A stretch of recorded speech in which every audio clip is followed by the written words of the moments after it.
বিসমিল্লাহির রহমানির রহিম। পরম করুণাময় মহান আল্লাহ তাআলার রহমতে দুঃখ ভারাক্রান্ত মন নিয়ে আমি আসছিলাম বাংলাদেশের রাজধানী ঢাকায় জাতীয় চক্ষু ইনস্টিটিউট অ্যান্ড হাসপাতালে, চতুর্থ তলায়, এনপি 32 নম্বর বেডে। আপনারা দেখতে পাচ্ছেন হৃদয় বিদারক ঘটনা, যা মানুষ দেখলে তার শিহরে ওঠা ছাড়া আর কিছুই থাকে না।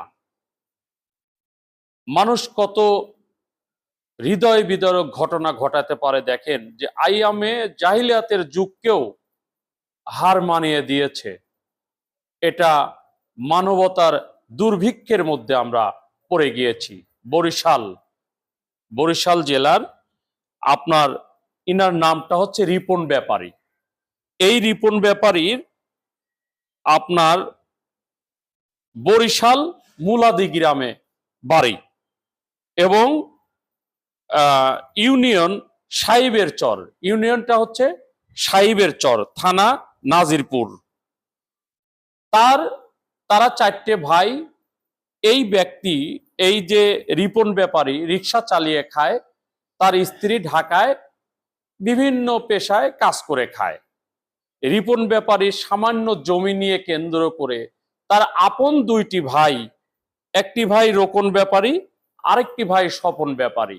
রোকন এবং স্বপন তাদের স্ত্রী এবং সন্তানেরা মিলে আপন ভাই, আপন চাচা, আপন মানে রক্তের সম্পর্কের মানুষকে 2টা চৌকি আঘাত করে, এমন ভাবে আঘাত করেছে যে 2টা চৌকি তাকে উপরে তুলে ফেলেছে, যা ফেসবুকে, সামাজিক যোগাযোগ মাধ্যমে, মিডিয়াতে ভাইরাল হয়েছে।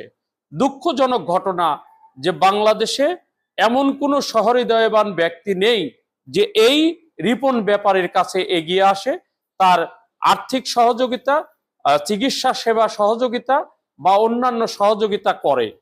আমি দুঃখ ভারাক্রান্ত মন নিয়ে বলছি যে এই জাতির সামনে, দেশ এবং দেশের বাইরে যারা রয়েছেন, যারা রাজনৈতিক নেতৃবৃন্দ, যারা সুশীল সমাজ, যারা দেশ শাসকে জড়িত রয়েছেন, সবার দৃষ্টি আকর্ষণ করব এই রিপন ব্যাপারীর উপর যে আঘাত এনেছে তাদের দৃষ্টান্তমূলক শাস্তির ব্যবস্থা করা, সেই সাথে রিপন ব্যাপারীকে চিকিৎসা সেবা পেয়ে দিতে।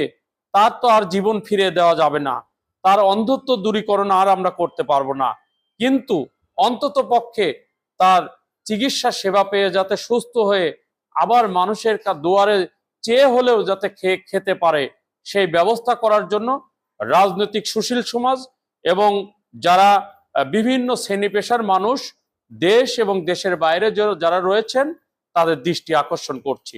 আমি এই ঘটনাকে তীব্র নিন্দা জানাচ্ছি, প্রতিবাদ জানাচ্ছি এবং এটার বিচারের আওতায় এনে সর্বোচ্চ শাস্তি যাতে করে এই রকম দুর্ঘটনা আর যাতে না ঘটে। আমরা অনেক সময় দেখেছি ভাই হয়ে ভাইকে হত্যা করা, ছেলে হয়ে বাপকে হত্যা করা, বাবা ছেলেকে হত্যা করা, কিন্তু এমন দুর্ঘটনা ঘটেছে যে আপন ভাই হয়ে ভাইয়ের 2খানা চৌকি উপড়ে ফেলেছে। এটা একটা জঘন্যতম কাম, এটা ন্যাক্কারজনক কাম, এটা একটা মানে অহিংস কাম, এটা একটা অসামাজিক কাজ, এটা আইয়ামে জাহিলিয়াতের কাজ। এই কাজগুলোকে আমরা ঘৃণা চোখে দেখে আমি সবার সুস্বাস্থ্য মঙ্গল কামনা করছি। সেই সাথে ওনার স্ত্রীর নাম নূরজাহান বেগম। নূরজাহান বেগমের একটা মোবাইল নাম্বার দিচ্ছি, তার সাথে যোগাযোগ করে এই রিপন ব্যাপারীর পাশে আপনারা সবাই যদি এগিয়ে আসেন তাহলে আমরা চিরকৃতজ্ঞ থাকব, তারা চিরকৃতজ্ঞ থাকবে। আপনি কি এই ঘটনার বিচার চান? জি। আপনার নাম কি? আমার নাম নূরজাহান বেগম। আপনার স্বামীর পাশে কি কেউ এগিয়ে আসে? না, কেউ এগিয়ে আসেনি। আপনি কি চান যে দেশের যারা শাসন ব্যবস্থা, যারা রাজনৈতিক সুশীল সমাজ, যারা শিল্পপতি, তারা এগিয়ে আসুক? হ্যাঁ, না তো আমি চিকিৎসা করতে পারবো না, আর আমিও জীবনে হারে নিয়ে কিছু করেও তো খাইতে পারবো না। যে আপনারা সবাই আমার স্বামীর পাশে দাঁড়ান। আপনারা সবাই যে আছেন সবাই এসে আমার স্বামীর পাশে দাঁড়ান। আপনারা শুনতে পেরেছেন। সবাইকে ধন্যবাদ।